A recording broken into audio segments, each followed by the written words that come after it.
सभी लोगों के माइंड में बहुत सारे प्रश्न उठते हैं। कई बार हम सोचते हैं कि हम पूर्व जन्म में क्या थे।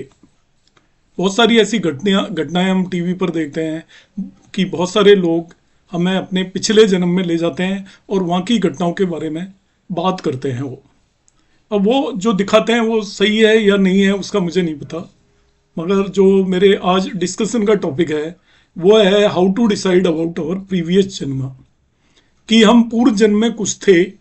जो सनातन संस्कृति और एस्ट्रोलॉजी इसी बात पर बेस्ड है, ये पूर्व जन्म कर्मों पर बेस्ड है। तो इसका मतलब हम इस जन्म में पैदा हुए हैं तो इससे पहले हमारा एक जन्म रहा होगा और इसके बाद भी एक और जन्म आने वाला होगा। अब सवाल ये उठता है, दो प्रश्न हमारे दिमाग में नेचुरली आते हैं कि हम पूर्व जन्म में क्या थे, किस लोक में रहते थे, और आने वाले जन्म में हम किस लोक के अंदर जाएंगे। और ये एक ऐसा अंधेरा रास्ता है जिसके बारे में हमें कुछ भी मालूम नहीं है। मगर एस्ट्रोलॉजी एक इतनी बड़ी साइंस है जिसके अंदर हर चीज का जवाब मौजूद है। केवल हमें उन जगहों पर पहुंचना है, उन चीजों को ढूंढकर निकालना है। तो आज की क्लास में मैं बात करूंगा कि हम अपने इस जन्म में से पहले किस लोक के निवासी थे और कहां से चलकर हम आए हैं। अब जिस लोक के निवासी होंगे उस तरीके की ही हम पोजीशन पर होंगे, उस तरीके का ही हमारा बात और व्यवहार रहा होगा। तो अभी मैं आपको सिखाऊंगा आज की क्लास में, आप अपनी कुंडलियों पर लगाकर भी ये सीख सकते हो कि आप पूर्व जन्म में किस लोक के निवासी थे। और ये कुंडलियों से बहुत ही आसान टेक्निक है। तो हम देखते हैं हमें क्या करना है। Check which planet out of sun and moon is strong in षटबल। षटबल की जिन्हें जानकारी नहीं है तो भी कोई बात नहीं, आप अपनी कुंडली बना लें किसी भी मोबाइल ऐप के अंदर और उसमें षटबल होता है। आप देखिए कि सन और मून में किसका षटबल ज्यादा है। जनरली सन का षटबल ज्यादा ही होता है, जनरली बोल रहा हूं मैं। 100% केसेस में ऐसा नहीं है, पर 80 to 90% केसेस में सन का षटबल मून से ज्यादा आपको मिलेगा, क्योंकि मून कमजोर और स्ट्रांग होता रहता है, सन नॉर्मली स्ट्रांग ही होता है। तो आपने क्या करना है, पहला स्टेप अपनी कुंडली में आप किसी मोबाइल ऐप पर जाएं, षटबल निकालना आता है तो षटबल निकाल लें। वो एक बहुत लंबी प्रक्रिया या प्रोसेस होगा। तो आप किसी मोबाइल ऐप में जाएं, अपनी कुंडली में सन और मून का षटबल निकाल लें।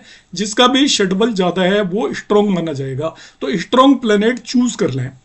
सेकंड स्टेप में आपको क्या करना है, अपना D3 चार्ट देखना है, जिसको हम द्रैस्कोन चार्ट बोलते हैं।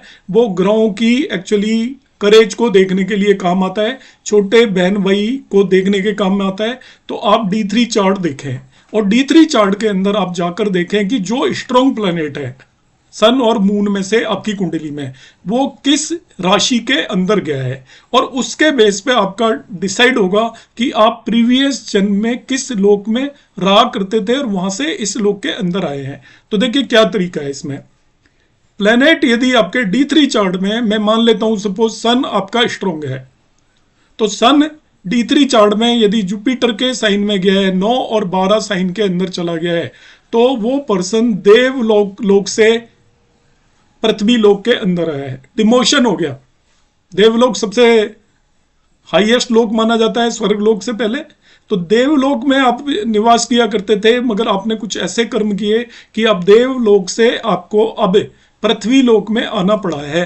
तो जुपिटर की राशि में जुपिटर को देव गुरु मानते हैं। यदि आपका D3 चार्ट के अंदर आपका जो भी स्ट्रॉन्ग प्लैनेट है सन और मून में से, तो वो यदि जुपिटर के साइन में है तो आप देवलोक में प्रीवियस जन्म में थे और अब आप पृथ्वी लोक में आए। एक तरीके से आपने उतने अच्छे कर्म नहीं किए, इसलिए आपका डिमोशन हो गया, एक हायर लोक से लोअर लोक में आए। दूसरा case, a planet is in sign of moon और वीनस, चंद्रमा और शुक्र की राशियों में D3 चार्ट के अंदर आपका सूर्य और चंद्रमा में से जो भी बली ग्रह है वो है, तो ऐसा पर्सन पितृलोक से आया है। पितृलोक वो होता है जहां हमारे पितृ या पूर्वज रहा करते हैं। तो पितृलोक एक अलग लोक है। आपका जो लोक होते हैं मेनली आपका एक तो स्वर्ग लोक है, एक देवलोक है जिसके अंदर देवता निवास करते हैं, एक पृथ्वी लोक है जिसके अंदर इंसान निवास करते हैं, एक पितृलोक है जिसके अंदर पितृ निवास करते हैं। जो प्रेत आत्मा जो होती हैं वो निवास करती हैं। एक नरक लोक होता है जो बहुत खराब कंडीशन में होता है, जो खराब कर्म करके जाते हैं वो लोग नरक लोक में जाते हैं। तो आप यदि आपका स्ट्रॉन्ग प्लैनेट 2, 4 और 7 साइन में है तो आप पितृलोक से यहाँ पर आपने पुनर्जन्म ले लिया है। आप इंसान ही रहे होंगे और इंसान से वापस आप इंसान ही बनकर आ गए हैं, तो आपकी प्रेत आत्मा से आप इंसान की आत्मा में कन्वर्ट होकर आए हैं। इफ स्ट्रोंगर ऑफ सन और moon is in sign of sun और मार्स, सूर्य और चंद्रमा की मंगल की राशियों में 1, 5 और 8 के अंदर हो तो पर्सन केम फ्रॉम मृत्यु लोक और पृथ्वी लोक। इसका मतलब उस पर्सन ने, जैसे आप कहानियां सुनते हो ना, बहुत लोगों ने पुनर्जन्म ले लिया, वो अपने पिछले जन्म की बातें बताता रहता है कि मैं 20 साल पहले वहां इस गांव में रहा करता था। ये वो वाला केस है। यदि D3 चार्ट के अंदर आप ऐसे लोगों की कुंडलियां आप देखेगा, ये काफी लंबी रिसर्च है और उसमें काफी केसेस में ये बिल्कुल सटीक बैठा है कि यदि आपका ऐसे पर्सन का सूर्य और चंद्रमा में से जो भी स्ट्रोंग है वो D3 चार्ट के अंदर यदि 1, 5, 8 साइन में, मतलब सूर्य और मंगल की राशियों में है, तो वो पितृ से ही, पृथ्वी लोक से ही उसकी मृत्यु हुई और वो पृथ्वी लोक में ही उसने पुनर्जन्म ले लिया। नेक्स्ट और इसमें लास्ट केस आता है, a planet is in the sign of, जो इन्यूज प्लेनेट्स होते हैं, नपुंसक ग्रह होते हैं, बुध और शनि, यदि उनकी राशियों में है तो पर्सन नरक लोक से आया है, तो उसका प्रमोशन हो गया। नरक लोक में वो खराब स्थिति में था, वहां पे उसने सही कर्म किए होंगे तो उसका अपलिफ्टमेंट हो गया और वो कम से कम मृत्यु लोक में आ गया है या पृथ्वी लोक में आ गया है। मृत्यु लोक में जो लोग रहते हैं उन्हें आपको मुक्ति मिल सकती है, मोक्ष मिल सकता है, तो मृत्यु लोक में वो एंटर हुआ है। तो इस तरीके से हम, यही लोग हैं, हम आसानी से जान सकते हैं। यदि जुपिटर की राशि में D3 चार्ट के अंदर सन और मून में से जो स्ट्रोंग है वो है तो पर्सन देवलोक से आया है। यदि वो चंद्रमा और शुक्र की राशियों में है D3 के अंदर तो वो पितृलोक से आया है। यदि वो आपका सूर्य और मंगल की राशियों में है तो वो इसी लोक में था और इसी लोक में वापस आया है। और यदि वो शनि और बुध की राशियों में है तो वो आपका नरक लोक से पृथ्वी लोक पे आया है। इसको हम देख लेते हैं आपको समझाने के लिए, प्रीवियस जन्म जानने के लिए। यहाँ पर ये मैंने 2 कुंडलियां ली हुई है।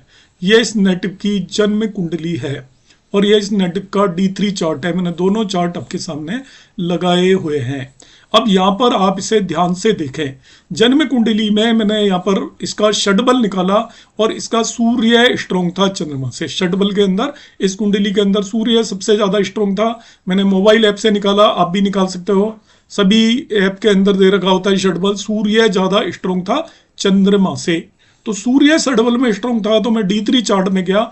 अब मैं सूर्य को देखूंगा। यहाँ पर देखिए सूर्य, तो सूर्य 11 साइन में है, वो शनि की राशि में चला गया।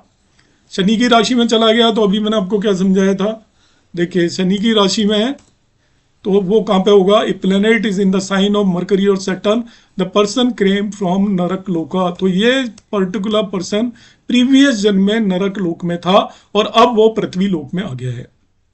तो आप भी इस तरीके से आप 1 मिनट के अंदर अंदर अपनी कुंडलियों पर लगाएं। मैं फिर से रिपीट कर देता हूं, बहुत ज्यादा आसान है।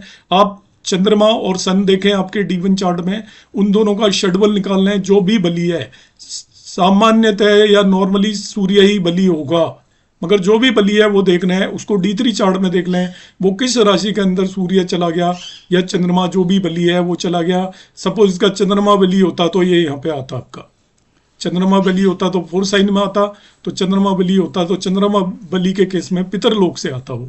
तो इस तरीके से हम देख लेंगे।